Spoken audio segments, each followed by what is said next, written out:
which probably won't quite happen today. But the last couple sections that we've knocked out, what do we do at the end of it? We had a quiz, which, what do you think might come at the end of this one? A quiz. So you don't have to write down every single thing that I write down. But remember, you do get to use your notes. So the more you write down, the better notes you take, the better your quiz will go, I assure you. All right. So last class, we looked at asexual reproduction, and we saw all of this. Okay, in contrast with that, it makes sense then, and I want to make sure I'm consistent with the way the formatting's happening. We had modes of reproduction. First one was asexual, which means on the second one, we're going to look at sexual reproduction. So we'll do this. No uh-oh, if it was to me. Sexual reproduction. Okay. While we're looking at this, remember that this is from just a biological perspective. It doesn't have to be humans, fish, whatever you want to think about. As we go through, we're going to see the same basic ideas. Okay, typically, asexual reproduction requires one organism because they're just going to copy themselves. How many organisms does sexual reproduction need? Better take two, right? Okay, so as we're looking at this, we'll just go ahead and specify right off the bat, typically, 2 organisms. Okay. Now, more specifically, we have 2 organisms with gametes is what we refer to them. Okay. This word should look familiar. Anybody remember what a gamete is? All right, and that's okay. Random other question, because the human idea is the easiest. How many chromosomes do you have? So you have 46 total. Okay, you get 23 of those from whom?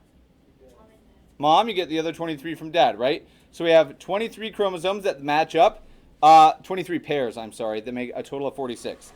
So as we're looking at this, we have 2 organisms with gametes, which these are just our reproductive cells. In males, this is the sperm cell. In females, it's the egg. Those are what we refer to as our gametes. With each gamete being special, because if every cell in our body typically has 46 chromosomes, then when it copies everything and makes a new cell via mitosis, it also has 46 chromosomes, and it's essentially a clone.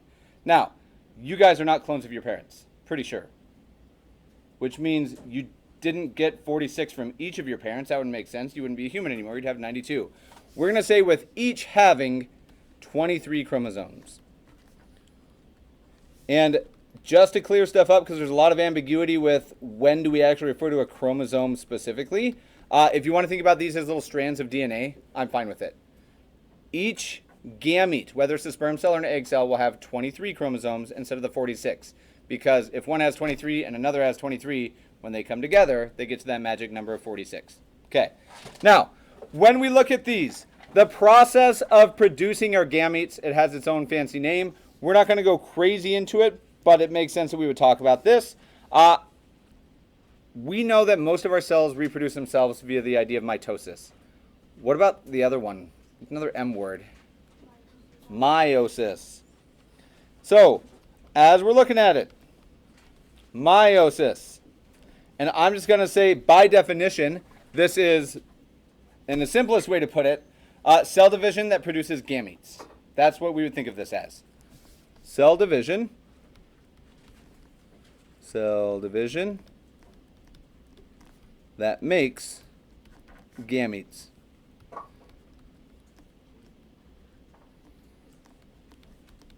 Now, in different organisms, we have different organs that do this, right? Like biological male and biological female. The big distinguishing one is the 23rd chromosome, that 23rd pair.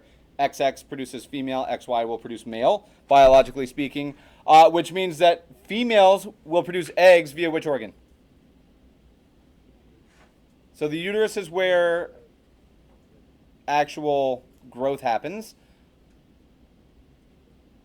Men have, we're just going to be adults in here. Men have testes. Okay. All right. What about women? Ovaries. Okay. So we see these are where our organs produce the eggs and sperm respectively.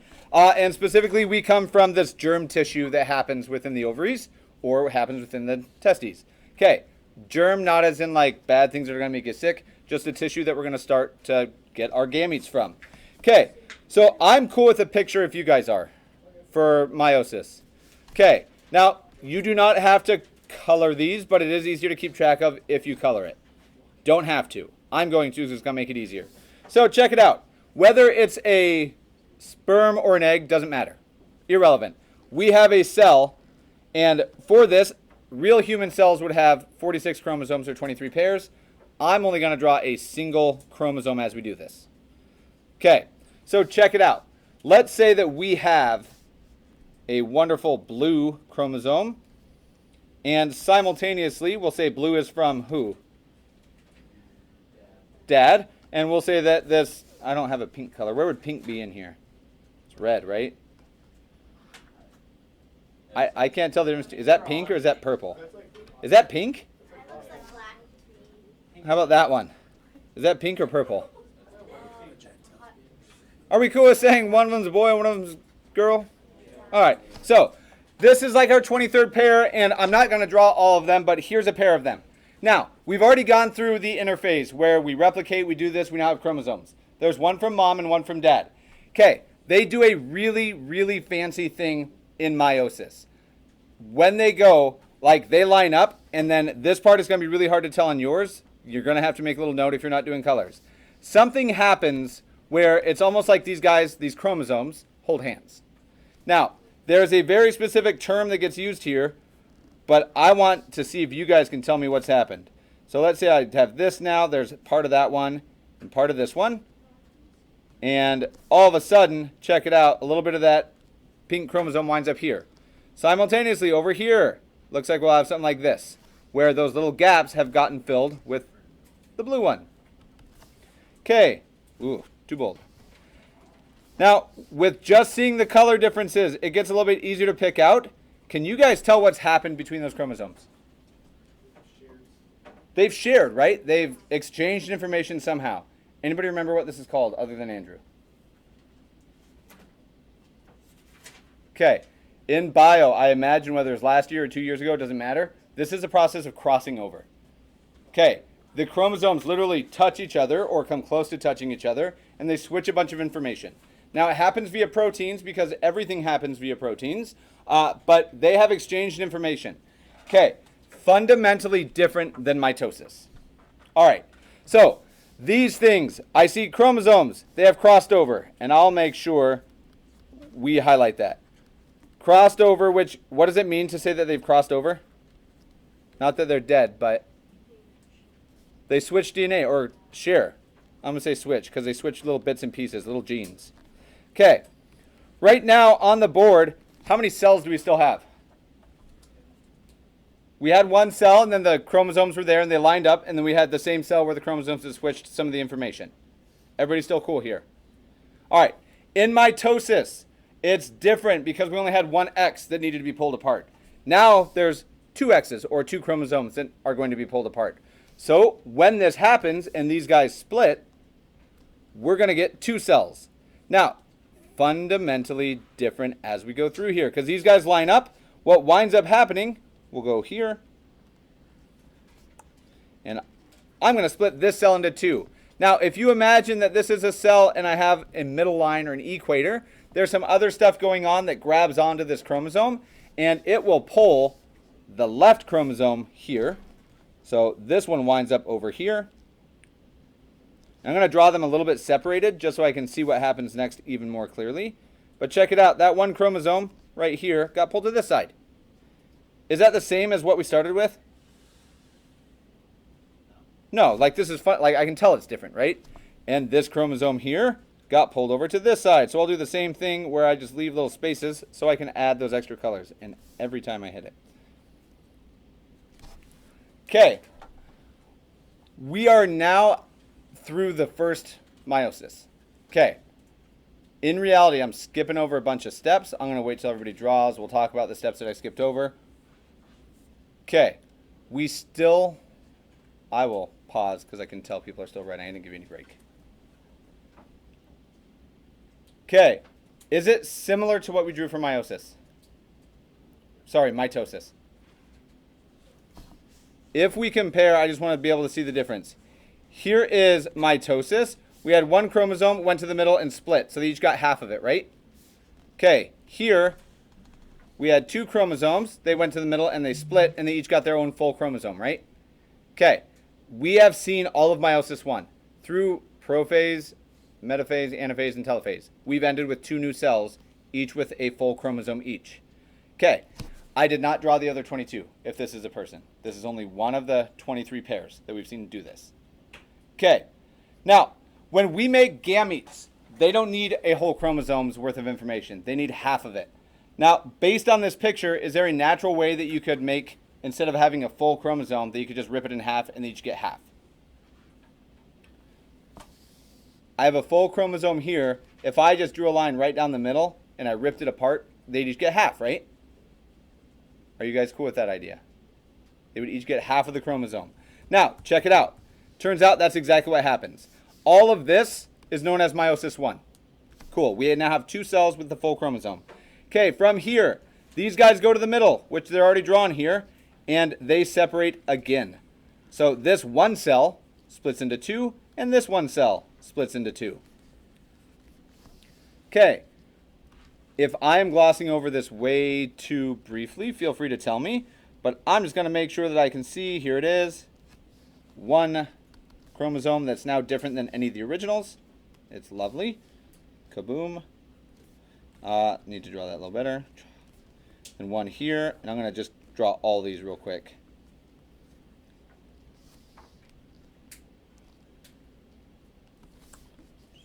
So let's see. There's that one. And that one got the little gap, and then that one has a little tail. Okay. For this process, I imagine you all remember kind of seeing it. Do you need a minute to draw stuff? All right. I'm going to just awkwardly sit here.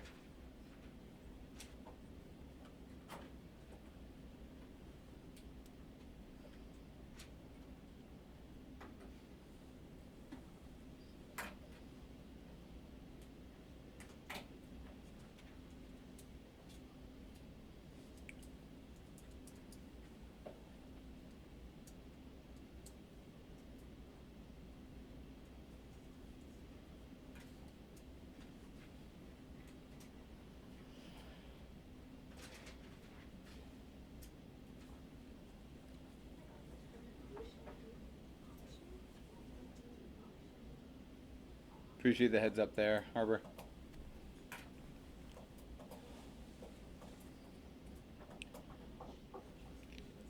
All right. As we're looking here, we're not going to count up with all of them, but check it out. Do you guys agree I have 2 chromosomes here? Okay, and then they go to the middle. There's still 2 chromosomes. I still have a full chromosome worth of information here. How much does this one have? Half a chromosome. Now, as we're looking at these, some of the language that you may remember hearing, these, where we have the full copy, all the chromosomes we need, they're called diploid cells. DI makes me think of two chromosomes total, one from mom, one from dad, and depending on the organism, you're going to get a bunch of those. Okay, down here, we do not have full chromosomes anymore. These 4 pieces right here are our gametes. So if this were a female germ cell that we started with, these are all eggs with different varying genetics. If it's a male, these are all sperm cells with different varying genetics. These are our gametes. Now, as we look at this, all of this is pretty similar, but instead of looking at a single chromosome, it's 2 of them put together. This looks almost like mitosis. This is meiosis 1. And it is a longer process than we've talked about in here.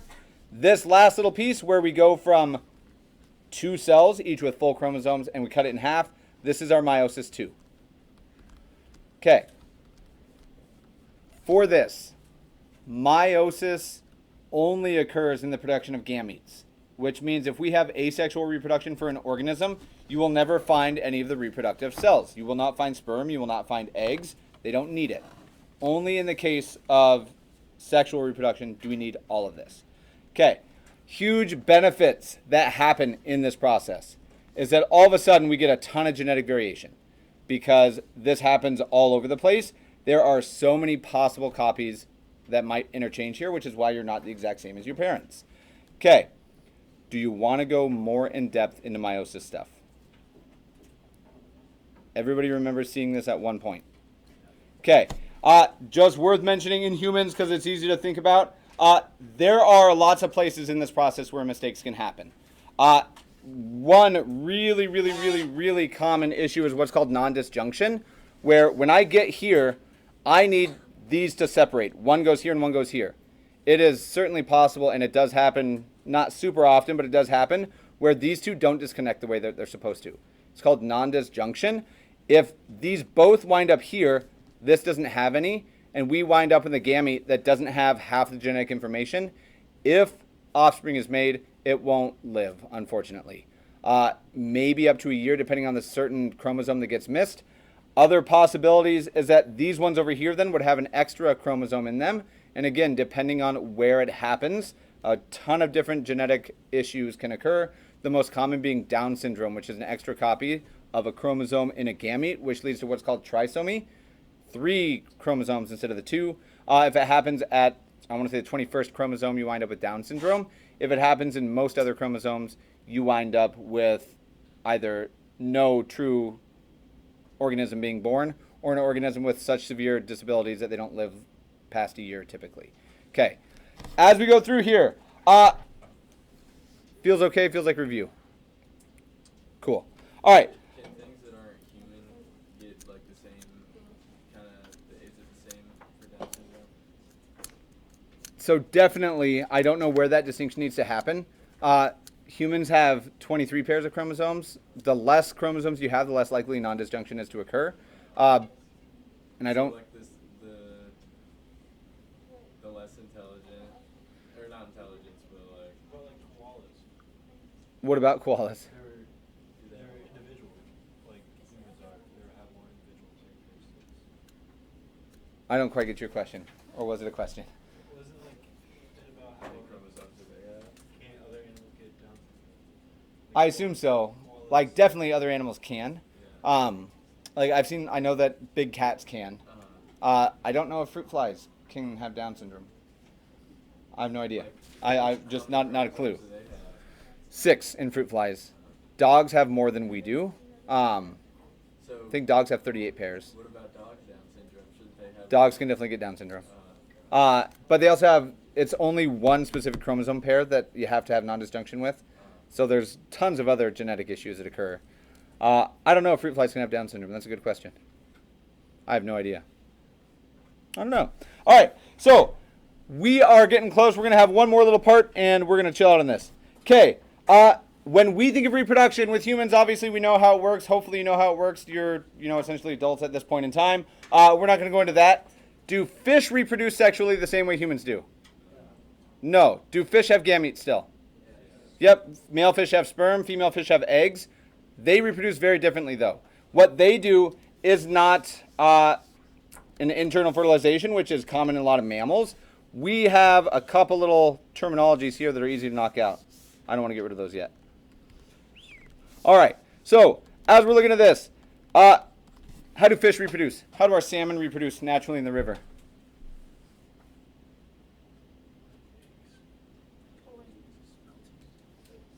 So females will dig a nest. What's it called? It's a red. They'll dig the nest with their tail, and then they lay all their eggs in it, right? What do we call fish eggs? Roe. Okay, so they will lay their roe. Okay, as this is happening, and salmon is what I'm thinking about because we watch a video, we raise salmon. We still have some salmon, thankfully. As we look at it, the males do what? They watch, they wait for that female to dig her red, right? And then as soon as she does that, what do the males do? They fertilize it, right? They release all of their milt, which is the nice word for their sperm, into the water. Now, they are just hoping and praying that their milt finds an egg, right? Okay, now for this, we have broadcast spawning, where we just essentially throw out as many darts as we can and hope that some of those eggs wind up picking up that signal. Broadcast spawning. Okay, we'll say for this, milt and roe are the nice words. We'll just say sperm and eggs loose in water because it just floats around hoping to hit and fertilize. Is it water only? What else? Yeah, I guess so. Yeah, I'm going to say just water. Okay, broadcast spawning. For this to be effective, you need huge numbers of gametes. Human females produce a single egg roughly on average every month until menopause and all that happens. Same thing's going to happen with fish, right? Like they don't. Do they make more than one egg at a time? Yeah, they make a bunch. They make a bunch of them, right? Now, depending on the organism that we're talking about, we need the sperm and eggs to be released at roughly the same time, which is why we see the male salmon like following the girls around as they're getting ready to lay their eggs. There are organisms out there that instead of releasing thousands of eggs like our salmon do, they'll do millions. They'll just go absolutely crazy with it in hopes of at least a few of them making it to adulthood. Okay. Oftentimes, it is directed in the natural world, especially marine animals. There's a ton of different things that it happens to line up with. Things that happen in a cyclical nature and are easy to predict and plan for, whether it's true predicting and true planning from, an animal perspective. Oftentimes, broadcast spawning will line up with the tides, so that happens at high tide, so that there's more water there to help that process, or low tide, so there's less water and you have a higher concentration of Milt and Roe together. It might line up with the moon, water temperature, all those different things to make everything work out as best as possible. One of the most beautiful reproductions in the entire planet, in my opinion, is octopus. When they reproduce, it's awesome. The mother will have fertilized eggs and she'll stay and protect. She'll move the water over the eggs and she won't leave.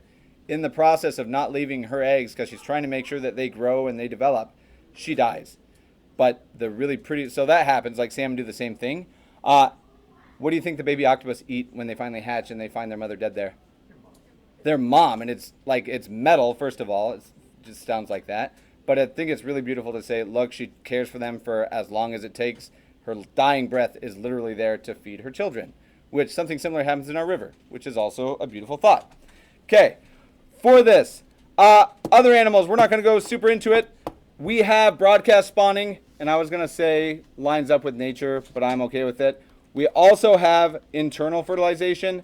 We're not going to go into the details here, but lots of mammals rely on internal fertilization. Instead of broadcast spawning, humans are an example of this. We require that the sperm and the eggs interact within the mother, and then the mother then rears and grows that child, or offspring. Follows nature, if you want it. Natural cycles.